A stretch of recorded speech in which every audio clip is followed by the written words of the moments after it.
কবি বিনোদ চিৰিঙৰ কাপেৰে নিগৰি অহা কবিতা সংকল্প মই আবৃত্তি কৰিবলৈ লৈছো বিনোদ চিৰিঙৰ কবিতা সংকল্প।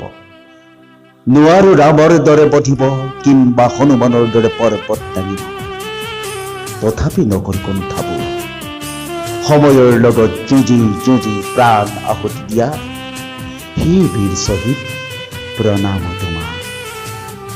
মোকো সাহস দিয়া, তোমালোকৰ কেঁচা তেজ খোৱা কুলাংগাৰ হতক অচিৰেই নিধন কৰি।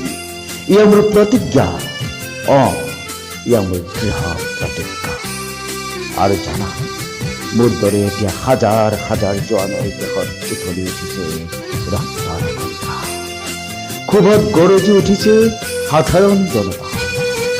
মই সাৱধান কৰি দিছো সেইসকল তথাকথিত ৰাজনীতিবিদক, সেইসকল দানৱৰূপী মানুহক, জনপ্ৰিয় খেতালি নহলে ইয়াৰ প্ৰত্যুত্তৰ অতি সোনকালেই